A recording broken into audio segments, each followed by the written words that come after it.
Ya nos esperamos un momentito más, que se terminen de conectar todos y en un momento más continuamos. Gracias. Barragán Ruiz, soy residente cuarto año de la especialidad de cirugía general. En el, No, me faltan 2 pacientes.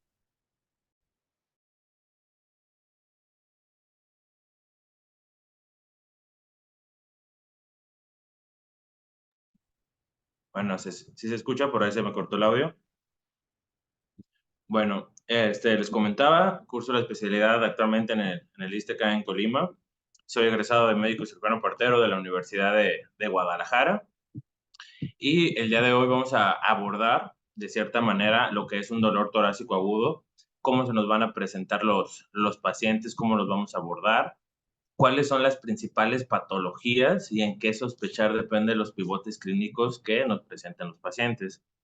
Actualmente, como somos un grupo diverso, los que estamos reunidos en esta clase, pues me gustaría tratarla de hacer un poquito más didáctica para saber qué tipo de personal o de qué área de la salud nos están siguiendo. Y también vamos a empezar con un caso clínico en el cual la caja de comentarios pues, está abierta para cualquier duda. Vamos a hacer una pequeña pausa entre diapositiva y diapositiva, entre parte y parte del caso para sumar datos, resolver dudas o si alguien necesita un dato extra que se le pueda proporcionar del caso clínico para poder hacer un abordaje diagnóstico o un diagnóstico, pues bueno, con todo gusto me lo pide y vamos haciendo más fructífero esto del caso clínico. ¿Sale? Entonces, pues bueno, vamos empezando. Y el dolor torácico agudo va a ser una de las principales patologías o de los principales dolores que nos va a tocar abordar en urgencia. A mí como cirujano general o como residente de la cirugía de la especialidad de cirugía general, son muy específicos los dolores torácicos a los cuales me toca abordar de primera intención. Más específicamente son prácticamente los que estamos hablando de un trauma, unas fracturas costales o el antecedente de un trauma, un neumotórax, en los cuales se nos va a pedir una valoración inicial directamente al servicio de cirugía. Pero, sin embargo, hay muchas patologías de un dolor torácico agudo que se nos van a presentar. Las podemos identificar o clasificar en diferentes pautas, ya sea si hablamos de un dolor coronario o un dolor no coronario, o un dolor de origen torácico o un dolor de origen extratorácico. Salen muchas patologías abdominales, se van a presentar con un dolor torácico antes que un dolor abdominal. Son pocas, son raras, son excepciones muy puntuales, pero pues siempre tener en el contexto o saber que existe, porque como reza la primicia, pues los ojos no ven lo que el corazón, la mente no sabe, ¿no? Entonces, después de esta breve introducción, pues vamos iniciando. Como les dije, si tienen alguna duda, alguna pregunta, vamos a iniciar con el caso clínico. ¿Sale? El contenido que vamos a ver o qué es lo que tratamos de aprender o valorar, ver, saber, va a ser primeramente el caso clínico, una introducción con cuestión de definiciones, qué va a ser el dolor torácico agudo, sus causas, rápidamente el examen físico y la semiología del dolor, que va a ser muy importante para poder identificar la causa del dolor torácico agudo.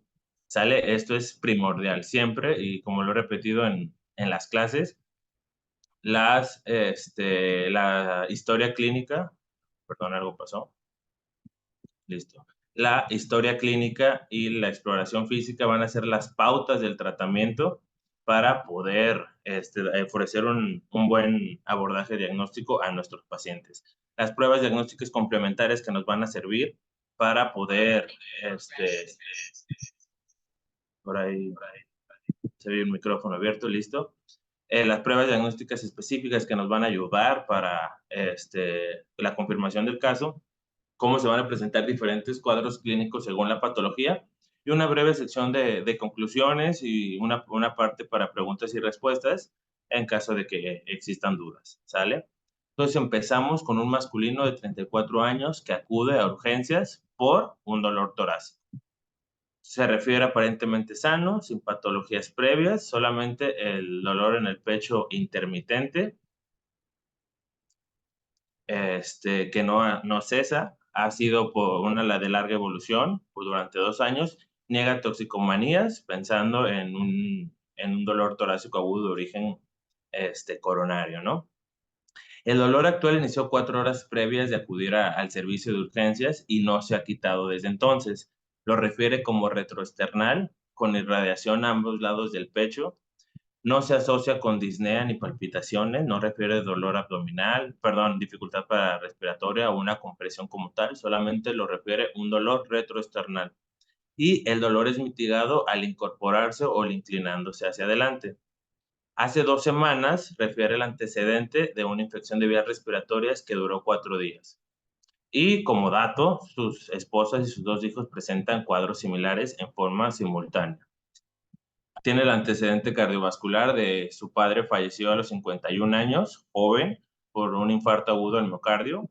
Y a su ingreso de urgencias, estos son los signos vitales. Una presión arterial totalmente normal, una frecuencia cardíaca rozando en la bradicardia, una frecuencia respiratoria de 20 y una temperatura de 37.8. No hay más datos relevantes en su revisión. Hasta aquí, ¿alguien se quiere aventurar a dar un posible diagnóstico o descartar algo?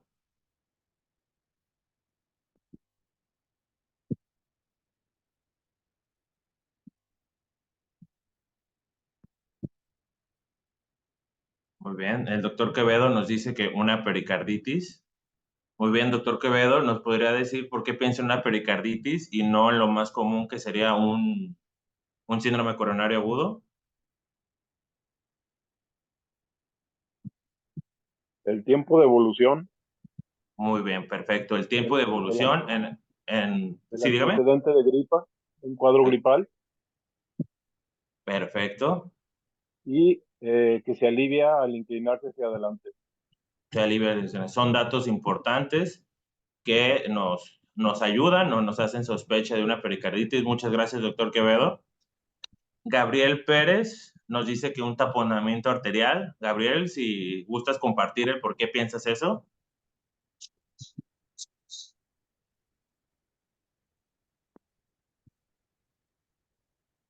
Puedes escribírnoslo o nos lo puedes dejar aquí en los comentarios.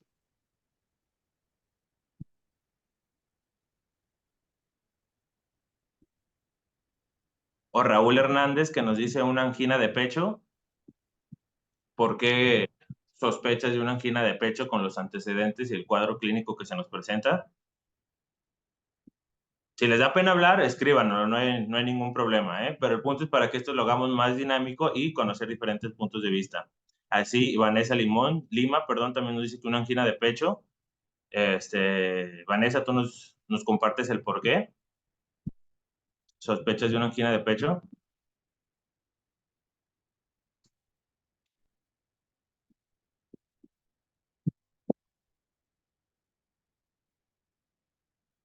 Ok, Martín Santa Cruz nos dice que no tiene antecedentes de importancia, edad, patologías crónicas.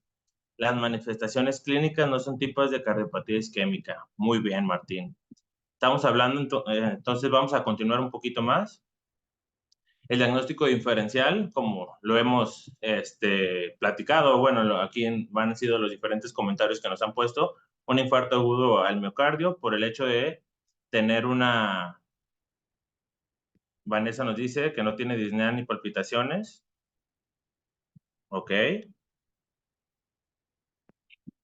Bueno, entonces, todo en parte son diagnósticos diferenciales de un dolor torácico agudo. Todas las respuestas que se nos dieron se vale sospechar por el simple antecedente de un dolor torácico agudo, como las que son un infarto agudo al miocardio, un taponamiento, un embolismo pulmonar, una pleuritis o derrame pleural, una pericarditis, como también se comentó, la angina de esfuerzo, que también se comentó, y una hipertensión pulmonar, ¿no? Prácticamente el diagnóstico diferencial, ustedes los comentaron, fueron sus mensajes que nos dieron. ¿Cuáles son los problemas que se nos presenta el paciente y por qué llega? Exactamente por el dolor.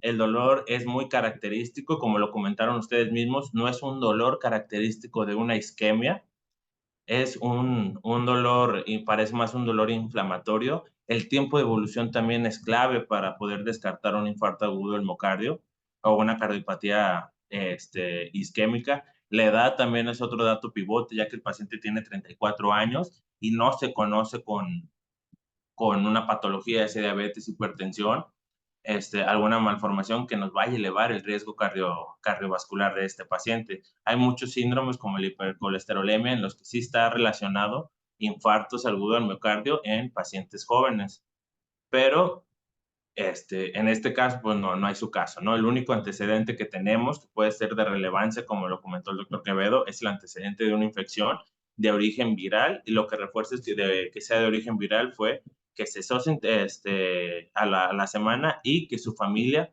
también tuvo un cuadro similar, ¿no? Eso prácticamente nos puede hacer confirmar un diagnóstico de infección de vías respiratorias altas de origen viral.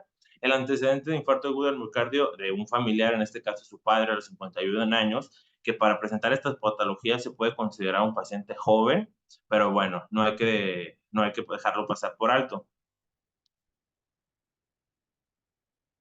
Para poder confirmar o descartar, vamos a necesitar el electro. Como primera prueba, siempre vamos a pedir un electro para descartar la cardiopatía isquémica.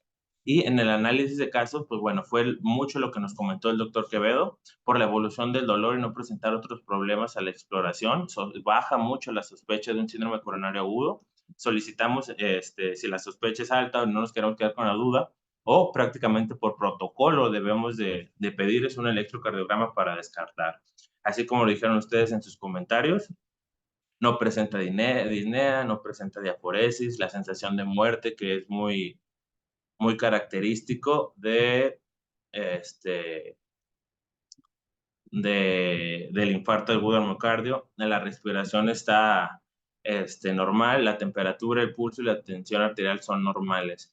Por ahí en los comentarios nos dice Gabriel Pérez Salas que sí, las enzimas cardíacas, claro que sí, son fundamentales para poder hacer un diagnóstico de un infarto agudo del miocardio, un síndrome coronario agudo, pero en este caso con el electro es primero para saber qué tipo de síndrome coronario estamos hablando, si ya sea con elevación del ST, sin elevación del ST, ¿sale? Entonces, esto es importante, ¿no? Primero hay que respetar siempre los protocolos, para eso están, y lo primero es un electrocardiograma. Raúl Hernández, el dolor postural es clave. Perfecto, estoy totalmente de acuerdo. El dolor, como lo refiere, prácticamente retroesternal, a diferencia del dolor clásico de una cardiopatía o una isquemia coronaria que es irradiado al hombro izquierdo de la mandíbula, este se irradia a ambos hombros.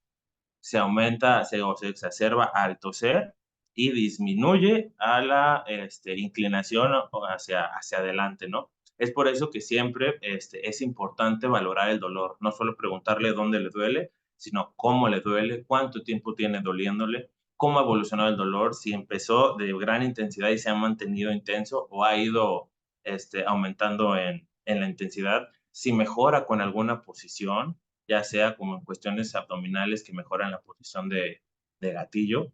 En este caso, mejora por la inclinación hacia energía del dolor, importantísimo para poder hacer el diagnóstico, ¿no? Muchas veces dejamos pasar en alto los antecedentes, en este caso el antecedente de una infección de vías respiratorias altas, nos refuerza el diagnóstico de una pericarditis, ¿no?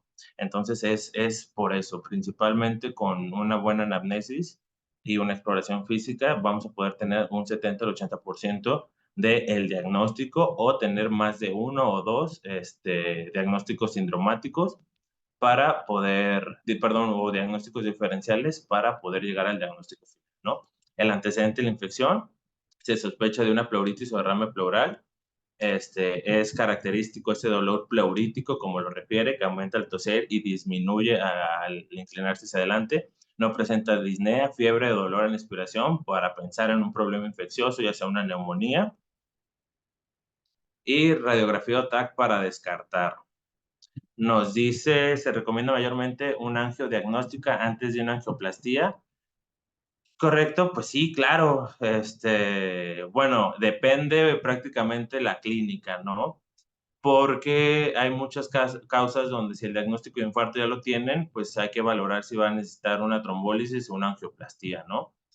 en su caso, ¿no? Prácticamente la angiodiagnóstica puede ser ya para planear un tratamiento quirúrgico, que en este caso, pues bueno, no es lo ideal porque no estamos hablando de un dolor no coronario, ¿sale?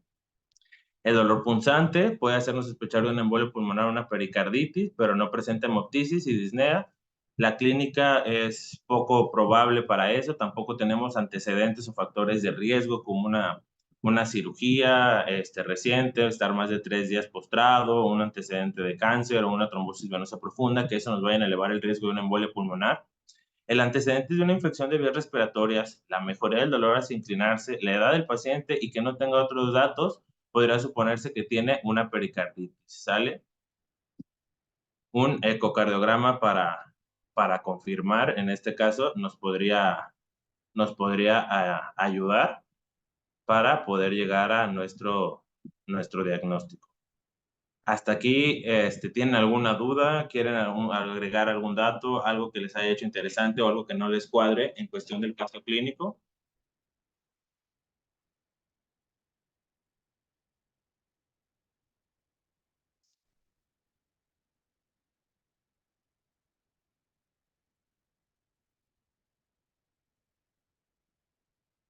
Bueno, si ese es el caso, vamos a continuar.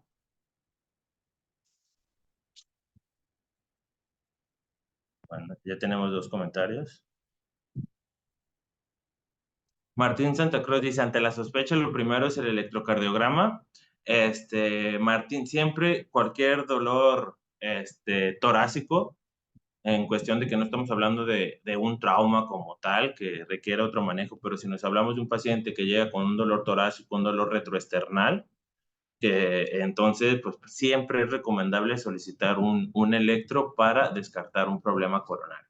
Una vez que descartamos un problema coronario, pues bueno, que es la verdadera urgencia, bueno, hay varios, pero en este caso lo principal es la verdadera urgencia, bueno, ya nos podemos empezar a hacer los protocolos para hacer nuestros diagnósticos. El tratamiento en este caso, pues bueno, fue un AINE, indometacina de 20-50 miligramos 3 veces al día, o también se puede hacer, aplicar el ibuprofeno de 300-800 miligramos 3 veces al día, depende de la edad del paciente, su peso y la sintomatología. En pacientes con cardiopatía se recomienda el ácido acetil salicílico 3 veces al día durante 3 meses por el hecho de el estado proinflamatorio que presenta en este caso y no realizar ejercicios forzosos porque pueden exacerbar la inflamación con, posteriormente se puede complicar con un taponamiento cardíaco por acumulación de líquido inflamatorio entre el pericardio, ¿no? Entonces, bueno, como resumen fue esto. Espero que les haya gustado el caso clínico.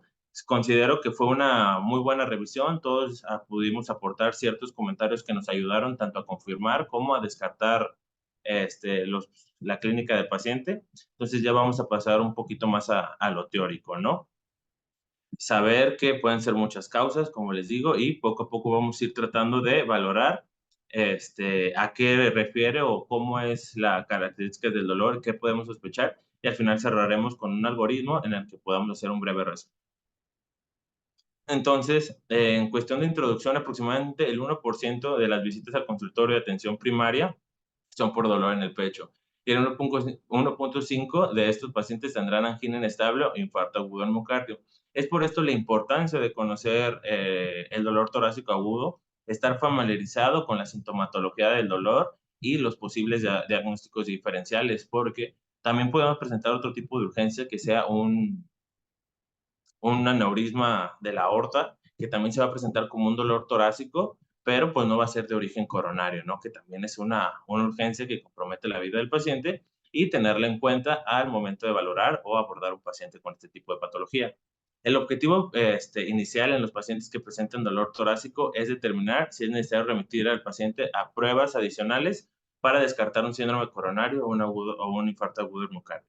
¿Sale? Eso es lo primero. Antes de pensar en todo lo que vamos a hablar ahorita, importantísimo el descartar un infarto al miocardio o un síndrome coronario. ¿Sale? Entonces, es por esto la importancia, y en todos los algoritmos del mundo, lo que nos recomiendan primeramente es descartar el infarto. Por definición, es un síntoma que puede ser causado por una variedad de afecciones. Prácticamente el dolor torácico agudo nos puede dar una fractura, una infección, cuestiones gastrointestinales, musculoesqueléticas, muchas condritis, cuestiones vasculares, también algunas patologías nerviosas y, por supuesto, vasculares, ¿no? Y, o sea, también otra de las cosas importantes es porque el dolor torácico agudo puede ser un signo de una afección grave. Entonces, como es un signo primario importante de una patología que puede poner en riesgo la vida, de aquí radica la importancia del dolor torácico agudo y el descartar un síndrome coronario agudo, ¿vale? Entonces, saber la anatomía del tórax, saber pues, los órganos que prácticamente lo conforman, que son los pulmones con sus pleuras, el corazón con su pericardio, la tráquea, los bronquios principales, el esófago y los grandes vasos, que en este caso sería la aorta y la vena cava. También el mediastino, donde vamos a encontrar el timo, o puede ser un sitio en el cual una infección o una patología que afecte el pericardio, ya sea un tumor, un linfoma en este caso, nos puede provocar también un dolor torácico. Tenerlo en cuenta, no es muy común, pero pues bueno, prácticamente sabiendo dónde se conforma, cómo se conforma el tórax, qué órganos hay en cada región del tórax, pues bueno, nos va a ayudar para hacer una semiología más dirigida hacia las posibles patologías. ¿Cuáles son las causas? Como les comentaba, puede haber causas pulmonares, que va desde una neumonía, un derrame pleural, un neumotórax, una lesión bronquial, un trauma bronquial, hasta cuestiones extrapulmonares, ya sea cuestiones gastrointestinales como una enfermedad por úlcera péptica, una perforación intestinal. Es raro, pero por la compresión del área del diafragma nos puede dar un tipo de dolor abdominal, es asimismo un absceso hepático que por compresión y por irritación del diafragma se nos puede presentar como un dolor abdominal, pero prácticamente uno de los dolores más clásicos que se nos van a irradiar al tórax es la enfermedad por reflujo gastroesofágico o una úlcera péptica, ¿no? Siempre en pacientes ancianos que nos refieran un dolor abdominal en el epigastrio, comúnmente le dicen en la boca del estómago, que ellos ya se conozcan con enfermedad por úlcera péptica, no hay que dejar pasarlo por alto y siempre hacer un electrocardiograma para descartar un síndrome coronario agudo, ¿no? En los pacientes ancianos, la clínica, la aparición del dolor es un poco diferente a pacientes jóvenes, entonces siempre tenerlo en mente cuando veamos un paciente anciano con dolor epigástrico, ¿no?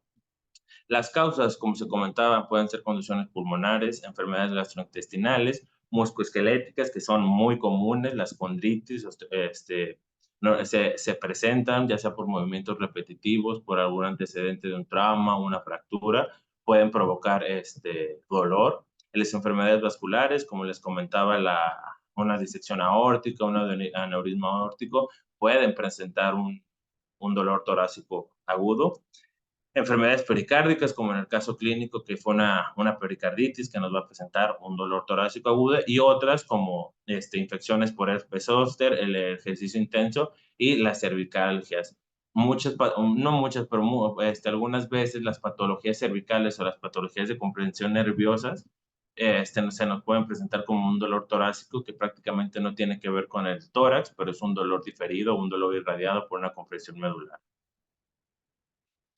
Raúl García nos dice toxicológicas, sí, las toxicológicas normalmente van a debutar, o lo más común es que debuten como un síndrome coronario agudo, pero sí tenerlas en cuenta como un antecedente importante para al momento de abordar a un paciente, que los tóxicos, pues bueno, puede ser un factor de riesgo para presentar un dolor torácico agudo de origen coronario, y también en pacientes atípicos como pacientes jóvenes que llegan con dolor característico de Zika.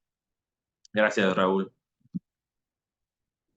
El examen físico, como lo vimos ahorita en el caso clínico, el examen físico es primordial para poder lograr el diagnóstico, para poder obtener más datos, para poder llegar al diagnóstico correcto y asimismo poder darle un buen y adecuado manejo a nuestro paciente. Sale siempre, nunca pasar por alto una auscultación, una palpación. En caso de pacientes que tengan dolor, revisar que no haya fracturas en pacientes ancianos, que la osteoporosis puede ser un factor precipitante, la osteocondritis, preguntar mucho cómo es el dolor, si se irradia o no se irradia.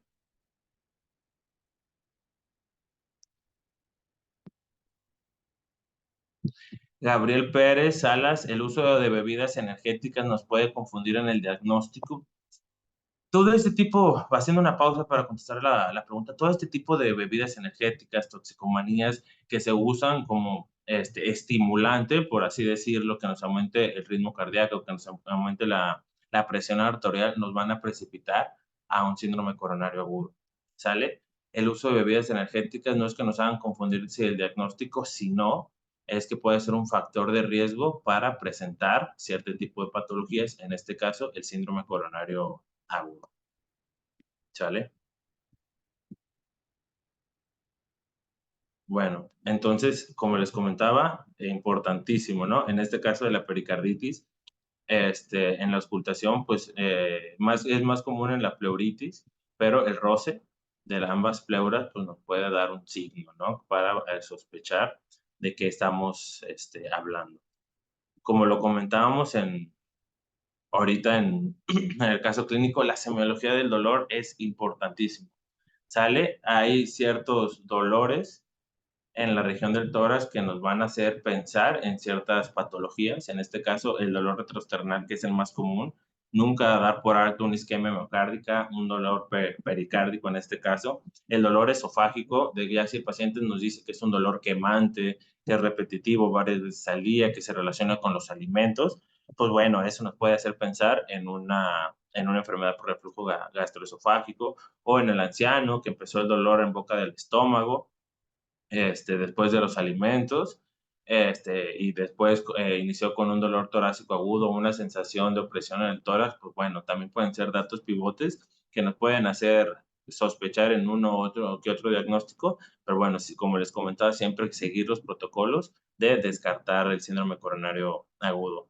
Lesiones, alteraciones vasculares como la disección aórtica, las lesiones mediastinales y la embolia del pulmón son las patologías o las patologías que se van a presentar con un dolor retroesternal.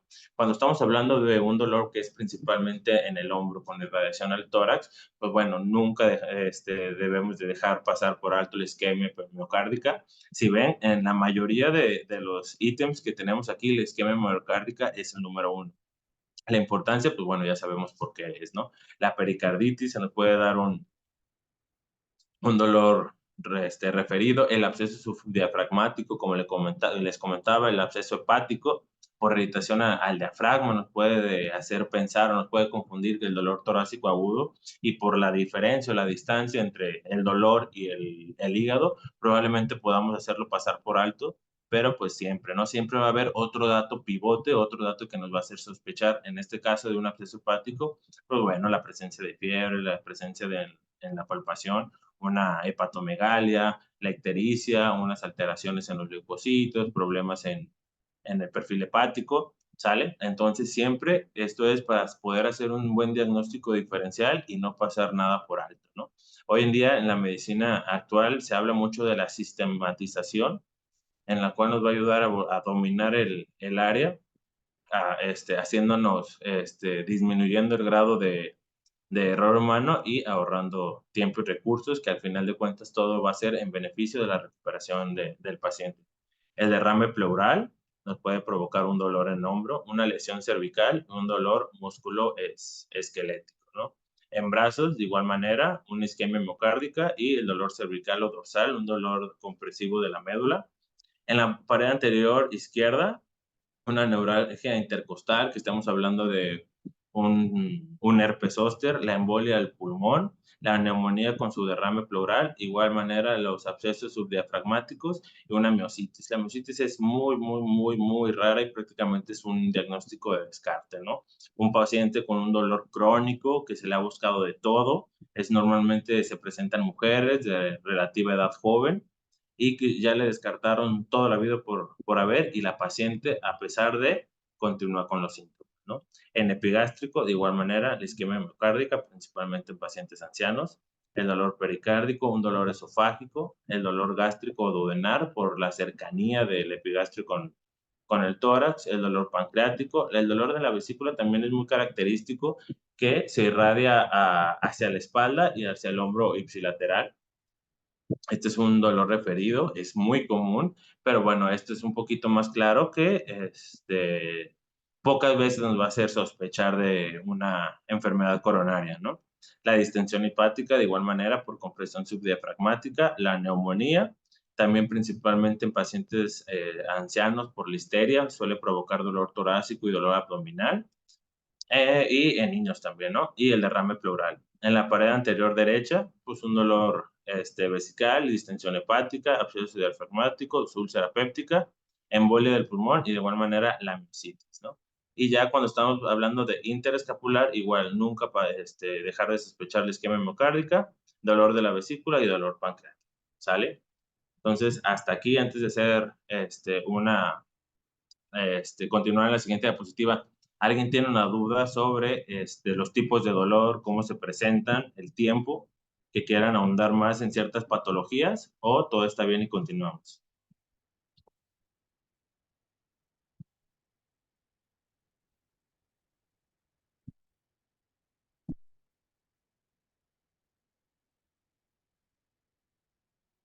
Perfecto. Martín, Jessica, ¿todo bien? ¿Todo bien? ¿Seguros? Se vale preguntar, ¿eh?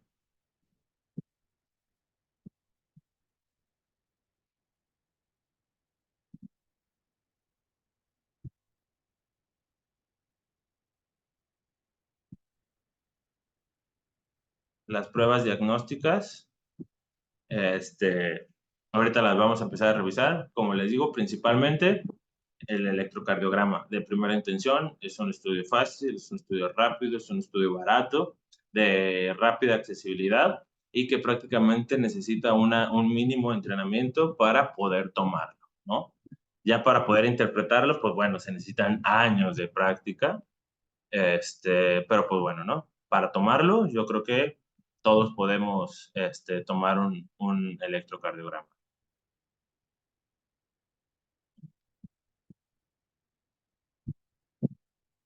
Raúl, rápido, sí, la hipertensión pulmonar, pues bueno, siempre vamos a tener una patología preexistente, ya sea una trombosis venosa profunda, en caso de que estemos hablando meramente pulmonar, o puede haber una hipertensión pulmonar de origen cardíaco, que en este caso estamos hablando de una insuficiencia mitral, que es lo más común, una insuficiencia aórtica. Sale, va a haber otros síntomas que se nos van a presentar, como incurgitación yugular, una hepatomegalia, que también se nos puede presentar. Y pues bueno, yo creo que la sintomatología va a ser muy diferente, y es un dolor agudo cuando hablamos de una trombosis, una embolia pulmonar, pero ya cuando está diagnosticada una hipertensión pulmonar, más que nada es la disnea más que el dolor, ¿no? Y como comentario, todas estas imágenes fueron realizadas por una inteligencia artificial para pues darle un poquito más de originalidad y dejar de ver las mismas imágenes en todas las diapositivas, ¿no? Que nos vamos encontrando por ahí en internet. Sale. Entonces, antes de entrar a las patologías un poquito más específicas y para sanear todas las dudas, pues bueno, tenemos el dolor torácico, llega el paciente con el dolor torácico. Si tenemos un diagnóstico claramente no cardiológico, como en el caso del paciente que vimos en el caso clínico, un paciente joven, sin comórbidos, sin antecedentes de importancia, con un dolor crónico, ya con una sintomatología muy clásica del libro y con la semiología del dolor muy bien definida, pues bueno, tratar como se corresponda una vez descartado el Zika, ¿no? Cuando hay casos dudosos, que el electro puede estar normal, pero es un paciente con factores de riesgo, que estemos en un probable síndrome coronario agudo sin elevación del ST, pues bueno, troponinas y el electro seriado, ¿no? Sí, sin dolor recurrente y las troponinas y el electro pues de riesgo, podemos voluntaria. María Guadalupe, ¿nos podrías apoyar apagando el micrófono, por favor? Gracias. Y bueno, como les comentaba, si tenemos un bajo riesgo cardiovascular, pues bueno, se puede valorar el alta hospitalaria y el seguimiento por la consulta, ¿no? Entonces, el Hair Score, hacemos una prueba no invasiva, si es negativo, pues bueno, lo podemos dar de alta a la consulta. Si sale positivo, que sería una angiografía, una angiografía, un cateterismo, pues bueno, tratar como síndrome coronario agudo, ¿no? Y también si las troponinas están elevadas o un electro elevado, se trata como tal.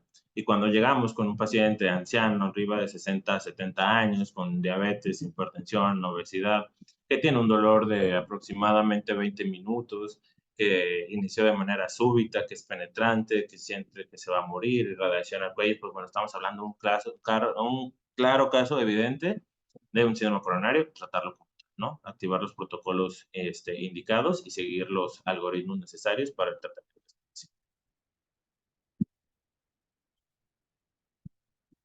En... Sí, sí. Es que la angiografía en hemodinamia es resolutiva también, ¿no? Y un angiotomo nos puede quitar tiempo que es importante en el tratamiento, ¿sale? Entonces, como tal, isquemia miocárdica, una deficiencia en el suministro del oxígeno en comparación con su demanda, puede ser provocada por una arteriosclerosis coronaria y alteraciones vasculares y nos va a dar un dolor característico de angina. Tener en cuenta los factores de riesgo que ya los hemos mencionado, las pruebas diagnósticas iniciales, que es el electro, troponinas y el ecocardiograma. Permítanme un momento que no me di cuenta, se me está descargando la computadora.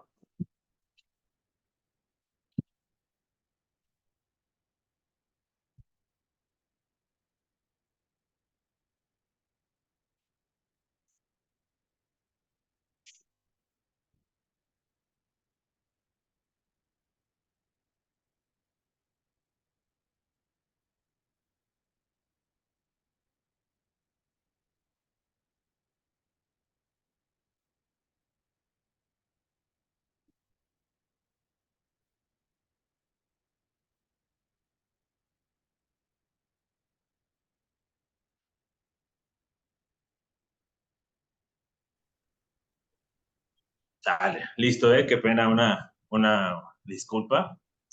Y bueno, como hemos comentado y como se ha resuelto la mayoría de las dudas, en este tipo de pacientes la optimización del tiempo y del tratamiento es esencial, ¿no? Igual como un evento cardiovascular, el tiempo desde que llega el paciente o que se detecta el inicio de la sintomatología al tratamiento es vital y se ve reflejado en el pronóstico, la recuperación y la mortalidad del paciente, ¿no? Entonces, cuando tengamos un caso claro, no aunar en el diagnóstico, no pedir pruebas innecesarias, una angiotomografía puede ser más necesaria en una tromboembolia pulmonar más que en un síndrome coronario agudo. Prácticamente un angiotag no está en el algoritmo, pero pues bueno, siempre tenerlo en cuenta. ¿Y cuándo vamos a hacer sospechar de una isquemia hemocárdica? Pues bueno, aquí tenemos un fácil algoritmo, como lo vimos en este esquema. El Heart Score es el que nos va a dar la pauta para saber si vamos a intervenir de alguna manera al paciente o no. Es de manera rápida y, pues bueno, son unas siglas para su fácil recordatorio, la H de History, que si tenemos alta sospecha, ya que el paciente tenga factores de riesgo, anciano, diabetes, hipertensión, alguna patología que nos comprometa, factores de riesgo como toxicomanías, uso crónico indebido de bebidas energizantes, como lo comentaron, que la clínica sea muy común, pues bueno, esto nos va a hacer pensar que tiene una historia alta, un riesgo alto y nos va a dar un puntaje de 2 puntos. Un punto si es moderadamente sospechoso, que si el dolor puede estar ahí localizado, pero ya tiene como más de 40 minutos, una hora, pero pues que es hipertensión, aunque es un paciente joven, no sé. Pacientes que estén medio dudosón, que no está muy claro los factores de riesgo y la historia clínica, pues bueno, sí podemos darle un punto. Y cuando la sospecha es mínima, pues bueno, se le da 0 puntos, ¿no? El electrocardiograma. Ok, Moisés, es lo que estamos intentando hacer. Ahorita que terminemos, si tienes alguna duda, con gusto, y si puedo, te la resuelvo. El electro, 2 puntos si tiene depresión del ST, característica en más de dos derivaciones, que sea de más de 2 milivolts, o sea, características de la elevación del ST.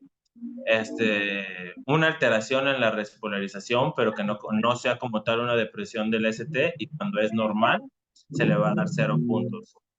Alguien, bueno, pues no, pero en cuestión, en este caso, que en el caso clínico que valoramos, la pericarditis nos va a dar cambios electrocardiográficos. En este caso no van a ser cambios significativos de depresión del ST, pero va a haber cambios electrocardiográficos. Entonces, este tipo de pacientes se podía puntuar en un punto, ¿no? Pero pues no es tan significativo como la depresión del ST, ¿no? La edad sería el otro ítem a tratar, que es 2 puntos mayores de 65 años, 1 punto de 45 a 65 y 0 puntos de 45 años, ¿no?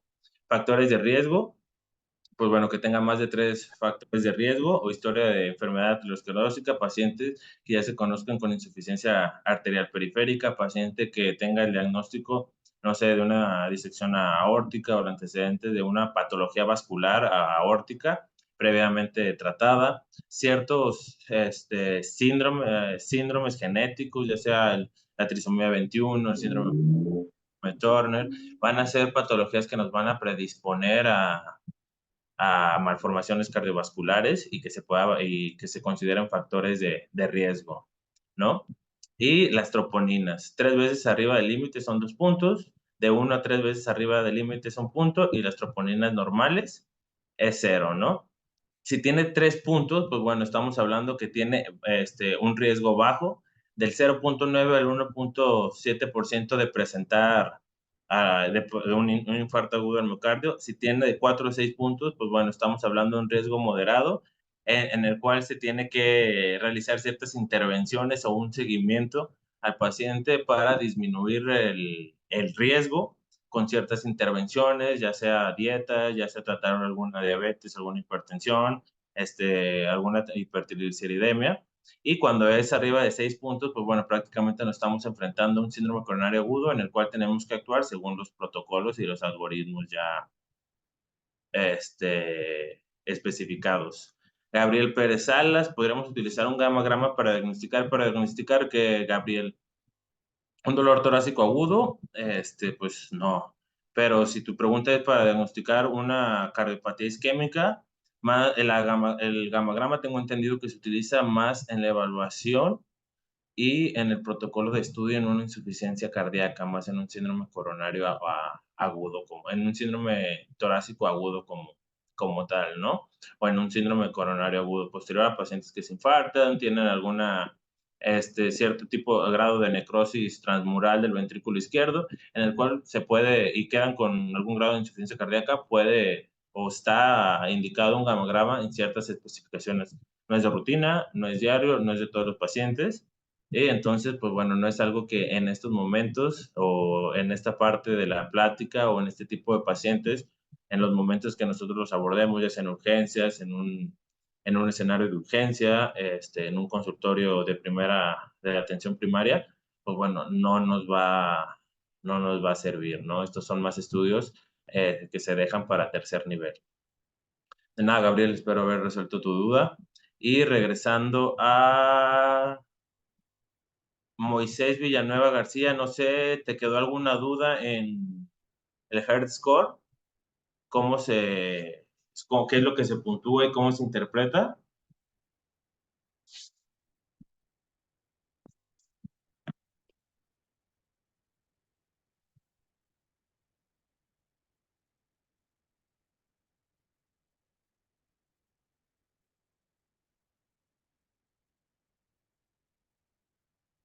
Bueno, mientras Moisés nos contesta. Perfecto. Ya, si quieres, esta imagen está en internet de mil maneras diferentes, de 1000 colores y sabores. La puedes buscar para que no te la tengas que aprender. A mí tengo muy mala memoria yo en cuestión de esto, siempre en mi calculadora o muchas aplicaciones donde tú vas rellenando ítems para poder que te dé el riesgo, ¿no? Entonces, creo que es de fácil uso y pues, de fácil acceso también, ¿no? Prácticamente la cama de pacientes lo puedes realizar. Entonces, vamos. Y lo que dice Allison, sí, el gammagrama se utiliza más en insuficiencia cardíaca. Claro que sí. ¿Sale? Entonces, vamos continuando. La pericarditis, vamos a iniciar con este tema porque fue el del caso clínico. Es un dolor pleurítico que se va a presentar al respirar al toser. Mejora con la posición o está asociado con la posición. El paciente de manera erguida le cuesta difícil permanecer, se le aumenta el dolor, se le exacerba la tos y él, claro, te lo va a referir o cuando lo estemos valorando en consulta va a estar inclinado hacia adelante. Usted le pregunta por qué toma esa posición, si esa posición es libremente o por qué, si es por el dolor, y él te va a decir descanso en esta posición, ¿no? Se puede asociar a la deglución por una irritación que va a provocar el paso del alimento por el esófago que está en cercanía con el pericardio. Y pues bueno, ¿no? Entonces esos son como los datos pivote. El dolor retroesternal, que aumenta con la tos, aumenta con la deglución, aumenta con la respiración y disminuye al inclinarnos hacia adelante, ¿no? El diafragma tiene una inervación sensorial del nervio frénico y va por hombros y cuello. Es por eso que el dolor puede ser referido por una irritación frénica. Puede estar referido el dolor tanto a hombros como a cuello, ¿no? Y la etiología de la pericarditis aguda, pues pueden ser muchas. Normalmente es una pericarditis aguda, idiopática, que normalmente son autolimitadas, van a resolver y van a mejorar con el tiempo y con AINES. Su evolución es muy pautada, ya está muy específica y existen hasta pasos en cuestión de esta enfermedad. Y lo que nos va a mostrar la pauta van a ser los cambios electrocardiográficos, ¿no? Puede de origen viral, puede ser tuberculosis, unas infecciones bacterianas. En este caso es aguda, pero puede haber crónicas, ya sea por origen tumoral, la tuberculosis, así como en las pleuras, nos puede dar una pleuritis ya crónica, en el cual pues una pericardiotomía, una pericardiocentesis van a ser necesarias de repetición. Entonces, pues bueno, esto estamos hablando de otros escenarios, ¿no? La pericarditis post-infarto miocardio se puede presentar, un síndrome post-pericardiotomía, un traumatismo torácico, ya sea penetrante o no penetrante. La uremia, el síndrome urémico en los pacientes renales, nos puede provocar una pericarditis. Las neoplasias primitivas o metastásicas, como los linfomas o los neoplasias que se van a presentar en recién nacidos, por dolor por irradiación, un dolor referido, y las enfermedades del colágeno, ya sea una artritis reumatoides, lupus, esclerodermia. El síndrome de Jorgen también se puede presentar como un accesorio del síndrome de la enfermedad de lupus, ¿sale? Entonces, primeramente, pericarditis, ya sabemos cómo es el dolor. Es un dolor que dura más de media hora, que nos descarta síndrome coronario agudo, y siempre hacer énfasis en el antecedente de una infección previa de origen viral. ¿Sale, vale? O en la exploración física, pues bueno, prácticamente en la anamnesis, prácticamente hacemos una buena anamnesis. Todos estos datos los podemos obtener del paciente durante la valoración. ¿Sale? La pericarditis tiene un signo patognomónico, ¿no? Entonces ya tenemos paciente con una simbología de dolor clara, con un antecedente de infección de vías respiratorias. Le tomamos su electrocardiograma porque sabemos que como hay una inflamación del pericardio, la conducción eléctrica, bueno, va a estar alterada, ¿no? Porque va a ser un engrosamiento del pericardio, la capa que cubre al corazón. No va a haber buena transmisión de los impulsos eléctricos para la toma del electrocardiograma, ¿sale?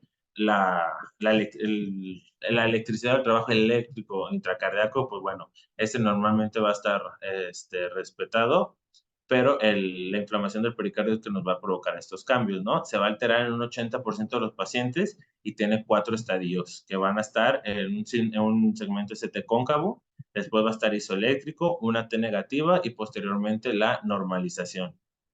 En la radiografía de tórax podemos encontrar a una cardiomegalia por una acumulación de líquido entre el corazón y el pericardio que nos va a hacer parecer un corazón agrandado, un corazón en bota, y el ecocardiograma pues va a ser el gold standard, lo que nos va a dar el diagnóstico al poder ver ese frote pericárdico y una separación de ambas capas pleurales, ¿sale? Aquí podemos ver el ejemplo que ahora tenemos un hemitórax izquierdo, prácticamente la base del pulmón velada, y continúa la silueta cardíaca. No alcanzamos a ver los ángulos costodiafragmáticos ni del lado izquierdo, y pues del lado derecho tenemos un pulmón prácticamente normal, ¿no?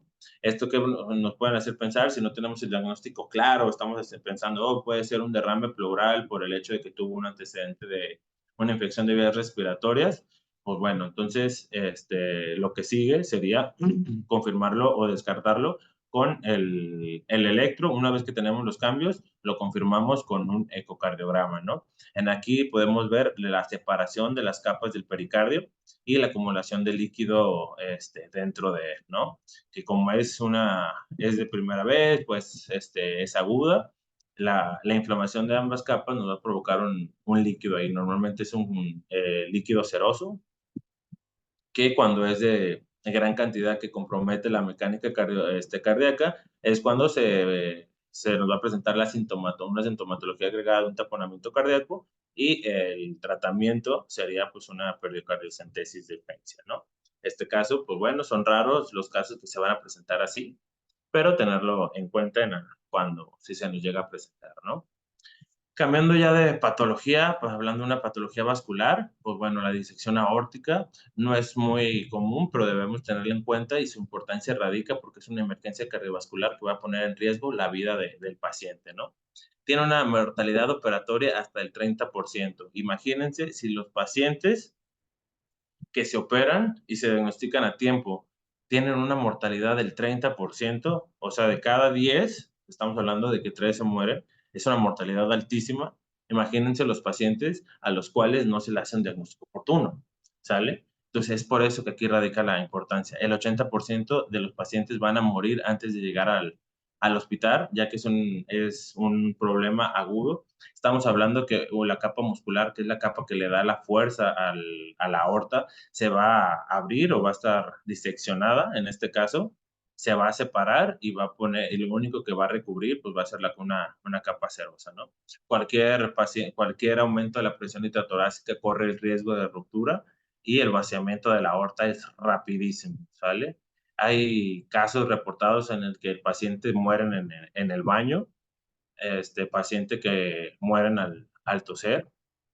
Yo en práctica me ha tocado un paciente que llega con un dolor abdominal, tenía un cuadro que parecía un cólico renolateral, una litiasis renal. Se le toma la tomografía, en este caso fue una disección aórtica, pero la aorta abdominal. Por cerrar rápidamente se hace la referencia a un tercer nivel, y el paciente antes de egresarse o antes de trasladarse a un tercer nivel entra al baño, y posterior de salir del baño inicia con deterioro de signos vitales, deterioro del estado de alerta, cae en paro y fallece, ¿no? Entonces es por eso que el gran porcentaje de los pacientes mueren antes de llegar al hospital, y como les comentaba, la mortalidad sin intervención quirúrgica alcanza hasta alrededor del 60%. Se va a presentar normalmente en 2/3 de la aorta ascendente proximal, y porque aquí es donde va a haber mayores fluctuaciones de la presión arterial, ¿no? Son las más cercanas al corazón, donde vamos a manejar más presiones, y es por eso que aquí se puede presentar este tipo de patologías. Se puede presentar de manera hiperaguda en menos de 24 horas, la aguda es de 2 a 7 días, la subaguda de 8 a 30 días, y la crónica es más de 30 días, ¿no? Normalmente la que nosotros vamos a valorar o la que nos vamos a ver, pues va a ser la crónica, para que pacientes en los que tienen mucho tiempo con él, y que pues está contenida, no es grande, no, en esos momentos en los que se ve, no pone en riesgo la vida, es un diagnóstico que se ve se encuentra sin intención, pero siempre tenerlos en cuenta. Las hiperagudas normalmente van a estar relacionadas a traumas, y las agudas de 2 a 7 días a ciertas infecciones bacterianas, ¿no? La sífilis, que se ve poco ya por el advenimiento de la penicilina y porque prácticamente, bueno, mucho tiempo ha estado controlada, pero es una de las patologías que por historia se nos dice que provoca disección aórtica. ¿Sale? Aquí tenemos las capas de la arteria, como tenemos la capa íntima, la capa media y la capa de la adventicia. Y vamos, esto es un pseudoaneurisma, ¿no? Porque no es de todas las capas, solamente es de la capa muscular. Se clasifica según la clasificación de Stanford y la clasificación de DeBake. El tipo 1, como lo podemos ver aquí, se origina en la aorta ascendente, se propaga al menos hasta el arco de la aorta y a menudo más allá. ¿Sale? El tipo 2 solamente se origina y permanece en la aorta ascendente antes del callado aórtico, y el tipo 3 es posterior al callado aórtico. ¿Sale? Y Stanford lo clasifica solamente en dos: tipo A, todas las disecciones que afectan la aorta descendente, y tipo B, todas las aortas que afectan la aorta descendente. ¿Sale? Entonces, pues bueno, esto es lo que a grandes rasgos debemos saber de la disección aórtica. El dolor torácico es presente en el 95% de los pacientes, lo refieren como un dolor desgarrador que va migrando a medida que la disección progresa. ¿Sale? Este es otro dato que nos puede servir para diferenciarlo de un síndrome coronario agudo, ¿no? El síndrome coronario agudo es un dolor de alta intensidad que permanece, no cambia, y este es un dolor que va aumentando según la disección aumenta, ¿no? Se va a presentar en pacientes de la sexta y la séptima década de la vida, y también en pacientes con alteraciones de la colágena. También son muy susceptibles a este tipo de patologías. Factores de riesgo que vamos a presentar: la hipertensión arterial y una cirugía cardiovascular previa. El infarto, síncope, alteraciones gastrointestinales, ausencias de pulso periférico superiores van a ser datos que nos van a hacer sospechar un infarto, un síndrome coronario, perdón, un dolor torácico agudo, que se presente con un síncope, que se presente con alteraciones gastrointestinales, ya sea un dolor posterior a las comidas, que esté muy relacionado a las comidas, distensión abdominal, por una probable isquemia mesentérica, por una alteración en el flujo de los vasos mesentéricos del abdomen.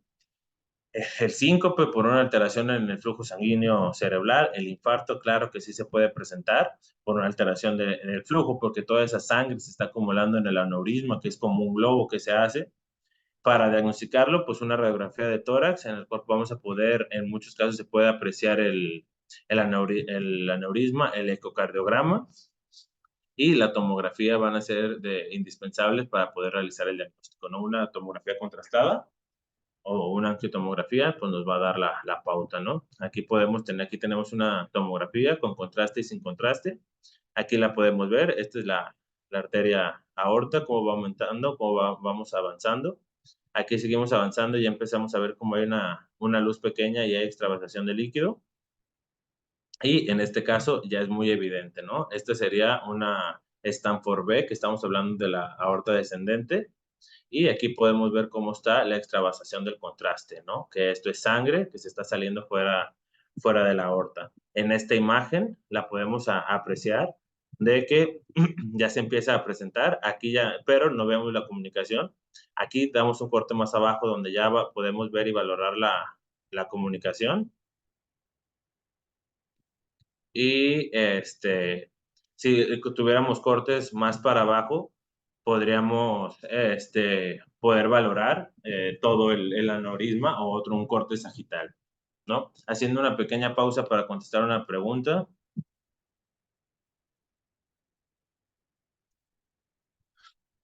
El César nos platica que respecto a las alteraciones que se mencionan en la aorta, en el involucramiento de la aorta ascendente, es posible observar alteraciones en el trazo electrocardiográfico.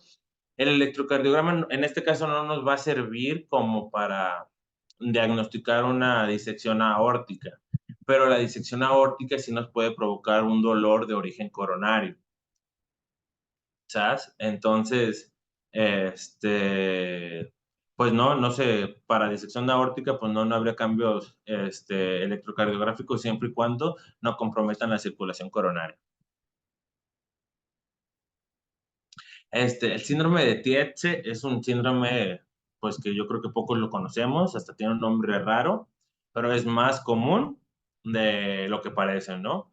Este es un síndrome descrito por un médico francés hace más de 200 años y es es una insuflación y engrosamiento doloroso de carácter inflamatorio en uno más o cartílagos costoesternales, ¿sale? Es un dolor torácico retroesternal, se va a presentar de manera crónica. El paciente va a decir que es muy repetitivo, que se puede observar cuando hace ejercicios, cuando hace movimientos repetitivos, o pacientes que su trabajo se ven obligados a realizar movimientos repetitivos de las extremidades o ciertas posiciones incómodas o no naturales para el cuerpo por un tiempo prolongado. Eso nos va a provocar que haya este tipo de inflamaciones, ¿no? Se presenta entre la segunda y la tercera década de la vida. ¿Esto por qué? Normalmente, se los comento, es una enfermedades de las relacionadas al trabajo, por la posición, por la repetición de los movimientos, por falta de ergonomía durante las actividades. Se va a presentar más común en el sexo femenino y también responde a traumatismos en la pared torácica, tos crónica y exceso de uso de la extremidad interior superior. Pacientes que hayan sometidos a cirugía de corazón abierto o alguna cirugía abierta en la que se haya valorado cierta enfermedad pulmonar que haya requerido un abordaje medio, pues bueno, nos pueden dar un síndrome de Tietze, ¿no? Entonces, como sabemos, como tal, el síndrome de Tietze responde a varias etiologías y el diagnóstico, pues bueno, lo podemos hacer un diagnóstico por descarte en pacientes en los cuales ya es un dolor repetitivo, es un dolor muy localizado, tiene un antecedente de trabajo, ya sea fumador, que tiene tos crónica, que tiene buena mejoría con los AINES, con el descanso de la extremidad. Pues eso nos puede ayudar a lograr hacer el diagnóstico. En caso de que el diagnóstico está dudoso, pues bueno, en una radiografía podremos ver ciertas engrosamiento de los arcos costales o de la región retroesternal, que como tal nos podrían hacer sospechar, pero no nos darían un diagnóstico como tal. El diagnóstico como tal se solicita como una resonancia magnética, en el cual podemos valorar un edema del cartílago articular, que lo podemos ver aquí, ¿no? Cómo está, aquí es la unión y vemos aquí cómo hay un cambio en las intensidades valoradas por la resonancia magnética, de igual manera aquí, ¿no? El cambio de la densidad, de las intensidades entre una y otra. ¿Sabes? Importante de esto, pues bueno, sería clase trabajadora relacionada con el trabajo. Normalmente se presenta en mujeres. Y ya sabemos por qué pasa, por un engrosamiento de los arcos costales, normalmente es el 2, el 3 y el 4. Y pues bueno, son el 2, el 3 y el 4 porque son los que tienen menos movilidad a comparación de los arcos costales más inferiores.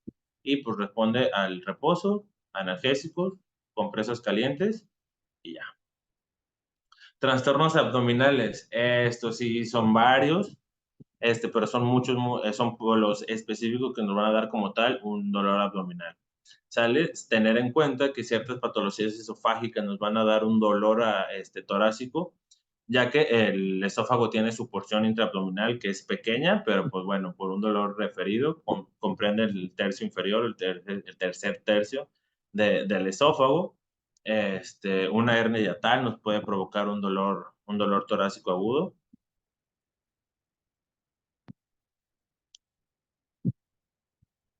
Ok, Alison Lima, las esternotomías es prácticamente abrir el esternón. ¿Sale? Si separamos etimológicamente las palabras, estero se refiere a esternón y tomía o omías ostomías es abrir el hueso, ¿no? Entonces prácticamente es esternotomía, abrir el esternón.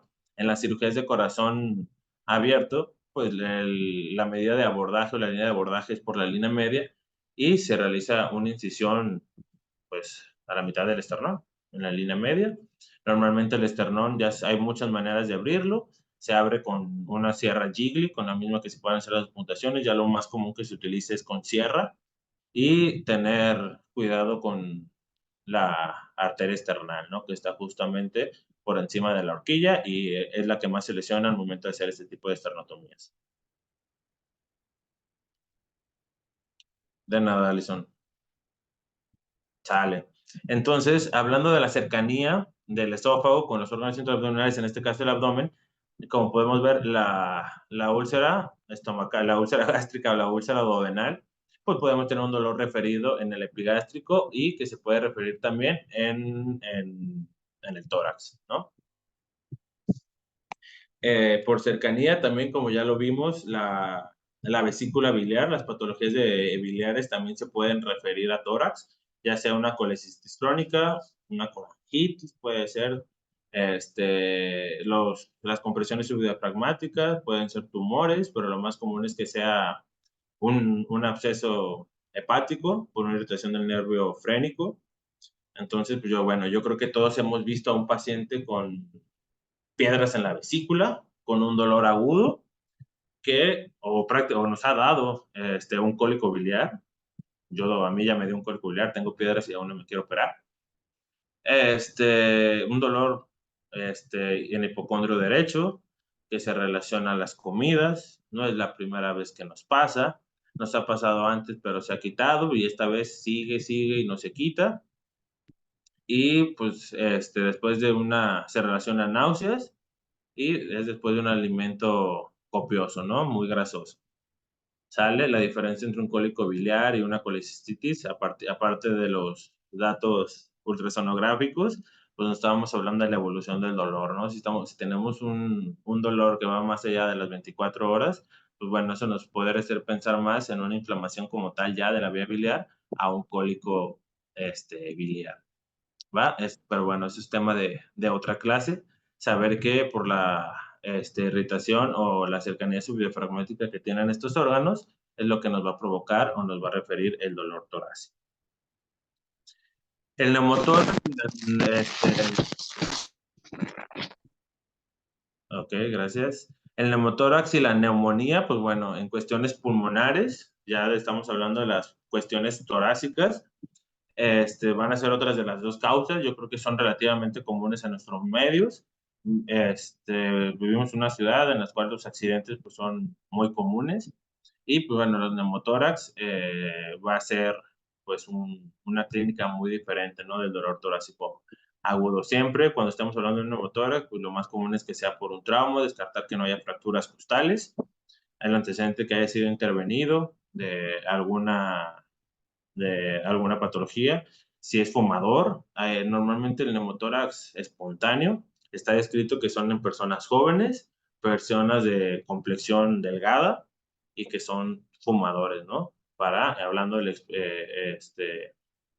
y también patologías de la colágena, ¿no? Que hay ciertas debilidades del pulmón que nos provocan bulas que con el exceso de la presión intratorácica truenan. Las bulas son como globitos, como cuando se le sale el bladder al balón que anda con un chichoncito así, que son zonas de debilidad, se poncha y se les sale el aire. Prácticamente es lo que pasa con un neumotórax. Pacientes con tuberculosis que desarrollan bulas, pacientes fumadores con tos crónica, pacientes con EPOC, pues bueno, sospechar, ¿no? O pacientes que te llegan con antecedentes de un trauma.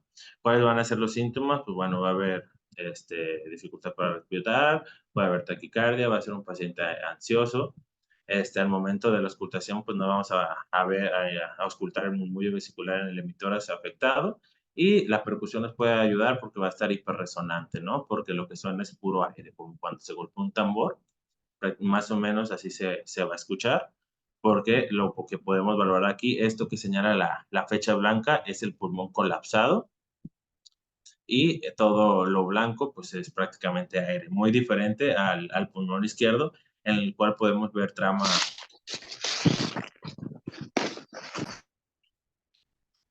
Tratamiento de esto, bueno, primeramente identificar la causa y el tratamiento y la colocación del tubo endoplural, ¿sale? Se coloca en el triángulo de seguridad, que es en el borde lateral del pectoral mayor, el borde lateral del dorsal ancho y creando la base del triángulo con el quinto espacio intercostal, ¿no?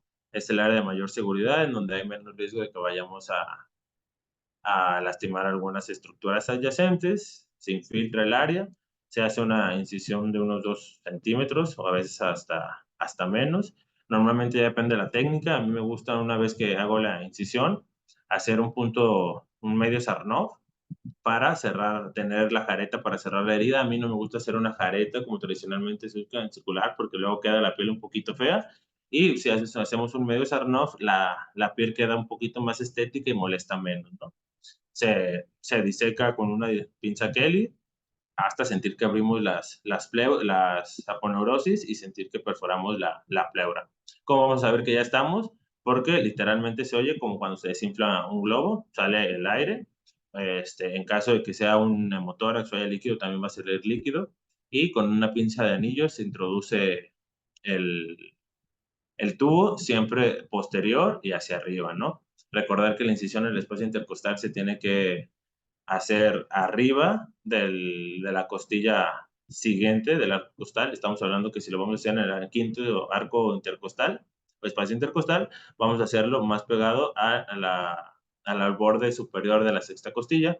Recordar que en los bordes inferiores pasa el paquete vasculonervioso de las costillas y esto se usa para no lastimarlo, porque si no puede ser muy doloroso para el paciente. Ya después, ¿cómo sabemos que sí entramos? Porque prácticamente una vez entrando el tubo a pleura o a cavidad torácica, se va a empañar, ¿no? Como que si estuviéramos respirando él, de que son los movimientos y está saliendo todo el aire acumulado.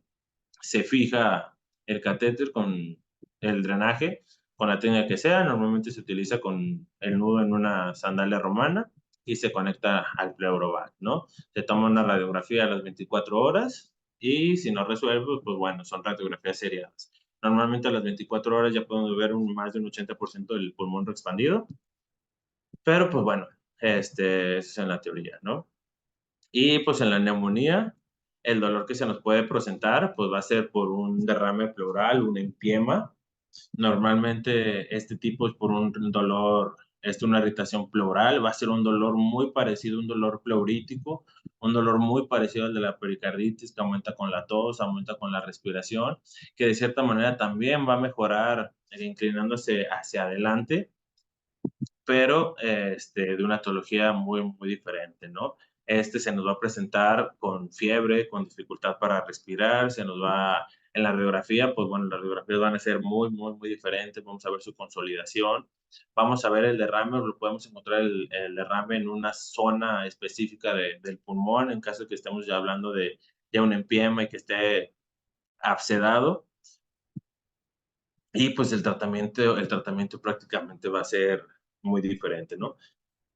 Ese tipo de pacientes, si no es muy grande, se recomienda la punción, la toracocentesis. Este es un procedimiento que se puede hacer por la espalda del paciente, en el quinto espacio, en la línea media escapular. Ya las guías recomiendan que se haga igual mismo en el triángulo de seguridad.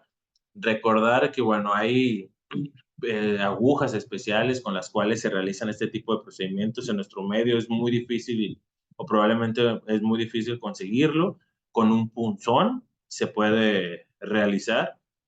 Si se realiza sepsia antisepsia, normalmente el paciente sentado con el brazo extendido para poder exponer mejor el área, se localiza el área, el triángulo de seguridad donde vamos a trabajar, se realiza sepsia antisepsia, se infiltra la zona y se va a colocar un punzón con el yelco puesto y se va a ir introduciendo poco a poco con la jeringa aspirando. Una vez que tengamos la primera evidencia de que empieza a salir líquido, avanzar solamente el punzón e ir retirando el yelco, ¿no? Y se hace con el punzón que es de plástico, aunque sea, pues no es punta roma, es una punta ovalada, no tiene la fuerza, la resistencia para perforarnos el pulmón como sí lo puede hacer una aguja de metal, ¿no?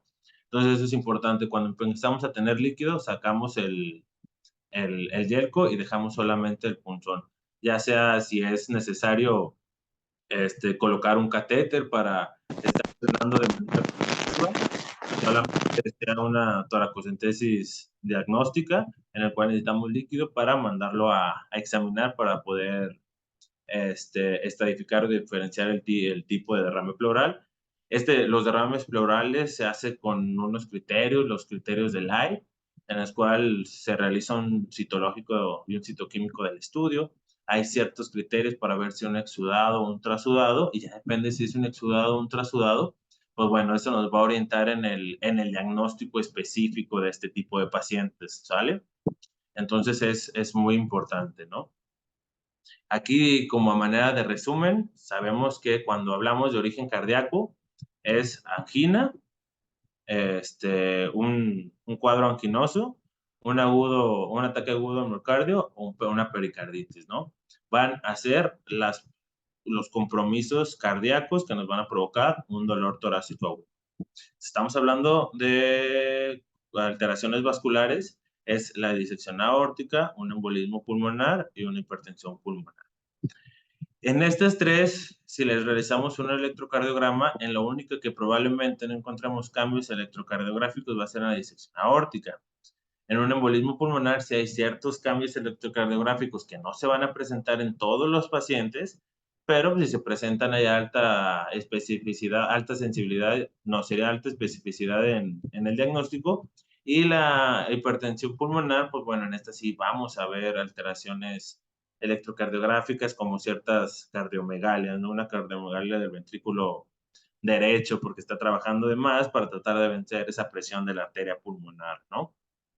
Entonces, saber diferenciar los patrones, saber en qué sí y en qué no se nos va a presentar alteraciones electrocardiogramas para poder darle o abordar, canalizar, diferir el término que decidamos al paciente a la entidad correcta para su tratamiento, ¿no?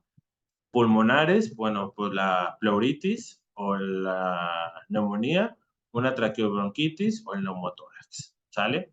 Entonces ya sabemos la pleuritis o la neumonía cómo va a ser, como ya conocemos el dolor, ya conocemos las características, las etiologías y de manera superficial sabemos cuál es el tratamiento y cómo realizarlo, ¿no? Es padre, a mí me gustan mucho los tubos endopleurales en los hospitales de trauma, de grandes traumas, ya sea un ejemplo en Magdalena de las Salinas en la Ciudad de México. Los traumas de tórax cerrados es el pan de cada día y son muchísimos los procedimientos de este tipo que se realizan. ¿Sale? Las traqueobronquitis normalmente se van a presentar en niños y el neumotórax espontáneo, pues bueno, ya sabemos que en adultos jóvenes de complexión delgada con tos. Gastrointestinales, el reflujo gastroesofágico, la úlcera péptica, la pancreatitis y los problemas de biliares o compresiones subdiafragmáticas nos pueden provocar un dolor torácico.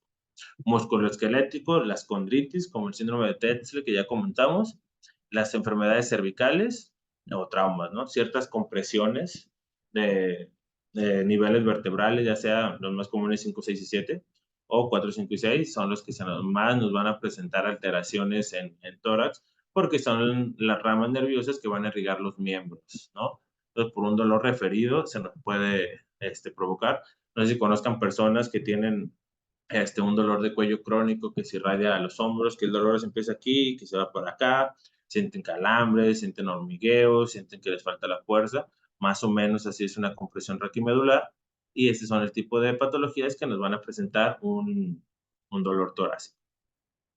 Infecciosas, el herpes zóster, y pues también una crisis de ansiedad, crisis de pánico, ese tipo de cosas, pues bueno, sí nos pueden provocar un dolor torácico agudo, pero pues bueno, con una sintomatología un poquito diferente, un factor desencadenante un poquito diferente, pues bueno, normalmente van a ser en personas jóvenes, ¿sale? Y pues bueno, cómo te define el dolor y cómo las características del dolor, cómo inició, cómo evolucionó, va a ser muy, muy, muy diferente a un Zika, ¿no? Nos va a quedar duda, sí, siempre queda la sensación como que algo no cuadra, pero siempre a este tipo de pacientes, todo dolor torácico agudo, hay que tomarle un electrocardiograma de primera intención.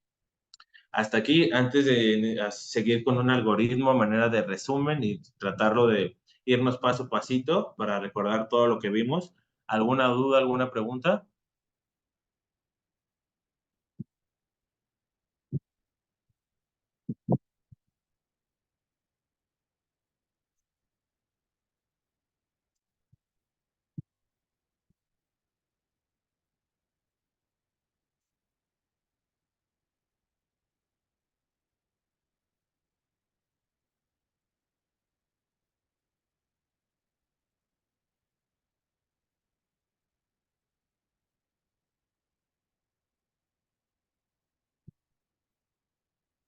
Bueno, también como hacerle la invitación próximamente, me parece que se va a abrir un diplomado con el manejo de heridas, prácticamente, donde se va a abordar desde los tipos de heridas, las fases de inflamación, las fases de cicatrización, la curación de heridas, los tipos de cierre de heridas, infecciones del pie relacionadas con diabetes, ostomías, quemados. Va a ser un programa muy completo en donde pues, vamos a estar participando. Y pues bueno, si están interesados o les gustaría tomar ese curso, bueno, estén atentos de las redes de SECAPSA, que pronto se va a subir esa información, ¿no? Y pues bueno, recordarles que en esto de la profesión de la salud, pues bueno, el estudio es permanente y la información debe ser cíclica, ¿no? Entonces ya de manera de cierre, tenemos dolor torácico. Cuando es un dolor traumático, pues bueno, se valora con traumatología o se valora cuestiones óseas. Dolor no traumático, se le toma su electro, es patológico, se le toman enzimas cardíacas, sale positivo, parto agudo del miocardio, se le habla medicina interna para que empiece a valorar, ¿no? Es un dolor no traumático y es constante y hay hipertensión significativa, pues bueno, un aneurisma de la aorta, no descartar infección, un infarto agudo del miocárdico por el antecedente de riesgo que tiene de hipertensión. Es un constante en pacientes que no tienen ningún riesgo cardiovascular, se alivia con antiácidos, esofagitis, hernia yatal, úlcera péptica o gastritis. No se alivia con antiácidos, pues bueno, pero en este caso tiene hemoptisis, embolismo pulmonar. No tiene hemoptisis, tiene fiebre y esputo, dificultad para respirar, pues bueno, una neumonía, ¿no? Sin fiebre y esputo, agravado con los movimientos, antecedentes de infección de vía respiratoria, una pericarditis. Sin fiebre y esputo, no está agravado por los movimientos, pues bueno, no hay que pensar en un infarto agudo al miocardio, ¿no? Y cuando es un dolor no traumático intermitente que se incrementa por la respiración, pues pensar en pleuropatías, neumotórax, una costrocondritis, no se incrementa por la respiración, duración de menos de 2 minutos, una angina, duración de más de 2 minutos, una insuficiencia coronaria, ¿no? Una insuficiencia cardíaca. Bueno, y a manera de conclusiones, siempre el dolor torácico agudo va a presentar un reto por la complejidad que pueden presentar sus patologías, ya sea en el diagnóstico o en la resolución, y también en el alto grado de mortalidad en las cuales se ven involucradas, ¿no? En la mayoría de los casos, el diagnóstico se basa con los datos clínicos. Es por eso que una adecuada anamnesis y exploración es indispensable para el diagnóstico. Siempre diferenciar los cuadros de origen cardíaco y no cardíaco es la meta principal. Una vez que podamos distinguir o discernir si es coronario o no coronario, pues bueno, si es no coronario ya empezamos a valorar, ok, es de origen torácico o hay posibilidades de que sea un origen extratorácico, ¿no? Para las posibilidades irlas disminuyendo y ya posterior con los datos pivotes y los estudios de imagen, poder dar con el diagnóstico correcto. Necesario un tratamiento oportuno por centros capacitados que se requieran, ya sea si estamos hablando de una colecistitis, una pancreatitis, una hernia yatal, una disección aórtica, un infarto agudo del miocardio, una cirugía, una decorticación pulmonar, ya que hoy la tendencia es hacerlo por mínima invasión por batch. Aquí en Colima ya se han varios este tipo de instituciones, en el cual la ventaja es pues, que son, en vez de hacer una incisión de más de 10 centímetros para poder exponer el tórax, sea una incisión de 3 con una cámara y 3 pinzas y se puede realizar el procedimiento sin tanto dolor, menos complicaciones. Entonces, es la tendencia hoy de que prácticamente todos los procedimientos sean los mínimamente invasivos y los trastornos abdominales son causa importante del dolor torácico. Nunca dejarlos pasar por alto. Siempre tener la sospecha que el dolor torácico nos lo puede estar provocando un dolor abdominal. Y recuerden todo, viejito, con dolor abdominal, en epigastrio, hay que tomarle un electro. ¿Sale? Más vale pecar de precavidos que después lamentar por no. ¿Va? Entonces, de mi parte sería todo. Agradecerles a todos los que tomaron su tiempo para escucharnos, para tomar esta clase. Espero que les haya gustado. Ojalá y les sirva en su práctica clínica y que se haya motivado a continuar con la preparación día con día. Si hay algo que no entendió o algo que le interesó, Si quieren aprender o saber más, los invito a continuar estudiando, ¿no? Que es vital y al final de cuentas, todo lo que hacemos es por el bien de nuestros pacientes. ¿Sale? Entonces, pues bueno, por mi parte es todo. Que tengan una bonita tarde. Y pues bueno. Gracias, buenas tardes. De nada, buenas.